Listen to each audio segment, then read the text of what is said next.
We're back at the We Lead Empowering Our Girls event here at the Nelson Mandela School of Social Justice, and he's a little uneasy right now because his wife just sung to him and stuff he didn't know was going to happen. But I have the principal of the Nelson Mandela School, Mr. Tabari, and I can't even pronounce the rest of the names, so we're not even going to bother with that. I'll let him do that. But I definitely had to get him up here because he was instrumental on putting this together, having it at this school. Now, getting everything together, the melodies are on them. But, you know, definitely, how you doing today? I'm doing very well, brother. Thank you for being here also. Okay, thank you. Now, why was it so important that these young ladies do this event here for the younger ladies? How important was that? So for me, it was essential. You know, for a long period of time, we have a lot of people talking about the struggle of young black boys and young black men.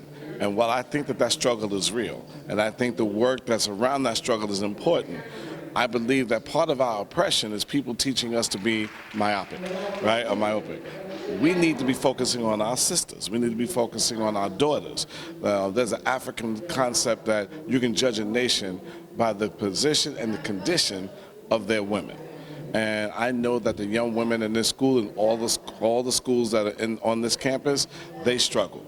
And if we keep ignoring them, we're going to lose another generation of young women, right? And so if we're going to build a community, we got to build a community. We're going to save our people, we got to save all of our people. And that's the main thing. Even though, you know, you focus on the guys, you focus on the women, you got to help everybody. And that's what a lot of people forget about. Now, tell me a little bit about this school. I was talking to you last night during the setup when you was in trouble, but, you know, I was throwing that in there. But it's a Nelson Mandela School of Social Justice. Tell me a little bit about the school. Sure. So in 2013, I was chosen out of 10 educators to be part of what is called the Expanded Success New School Design. And our goal was to redesign schools in a way that was really going to change the lives of students of color. And that was like, how do we use restorative justice, culturally relevant education, project-based learning, and a commitment to love the young people in our building, and could that move the needle in terms of moving our young people? We opened in 2014.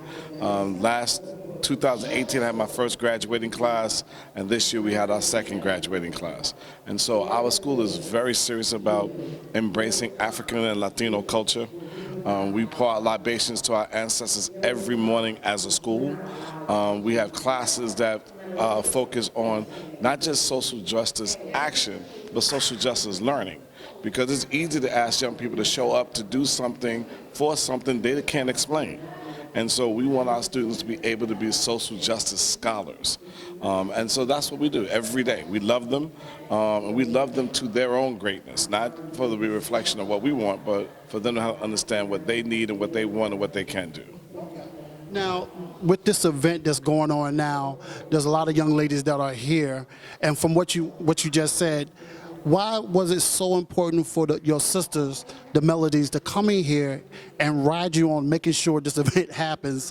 Why was it so important for that to happen for you, and why was it important that you had it at this school? Because I know you spoke at one before, but I heard you made a claim that I got to have this at my school. All right.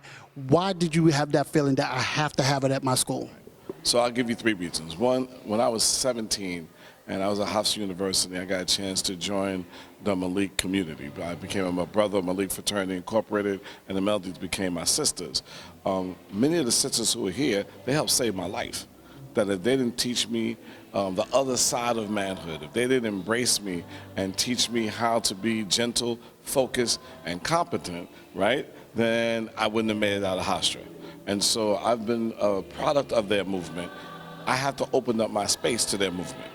The second thing is that, you know, I know that as a black man, I can love my sisters and my mothers and my daughters and my scholars. I can love them, but I can't tell them what it is to be an African or Latino woman or an indigenous woman. I can't bring them into that stage, that the rites of passage from girl to woman must be done by women. And so I would be a fool not to bring women who are committed to this struggle and committed to this growth where my students are, because then my claim to love my students is false. And I try to make sure my claims to love my students is always real. I like that. Now, one thing, I got to get him and stuff right here. One thing, my man's been in trouble ever since I've known him. He's been in major trouble, but yeah, he came through at the end. He bought some donuts and stuff last night, so that's all. Some coffee. And bagels this morning. Yeah, so he's been okay right now, but.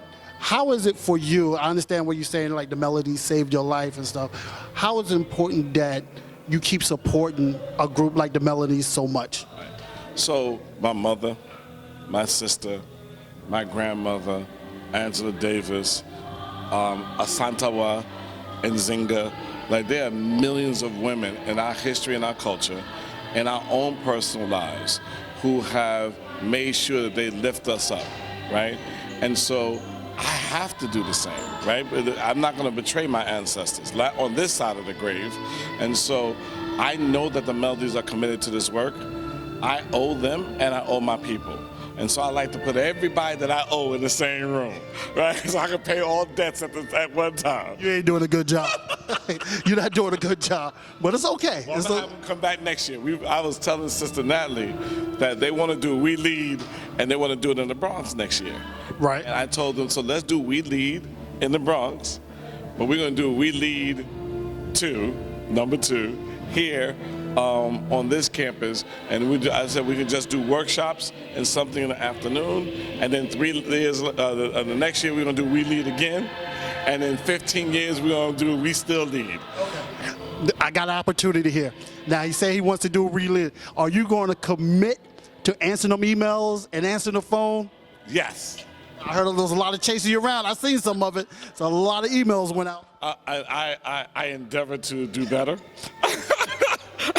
And I'm sure that a year from now, after the hazing that I received from my sisters from the Melodies, I'm going to be a better man. Okay. I'm certain. Okay. I got it on camera. They're going to want to see this. So definitely I would appreciate, thank you.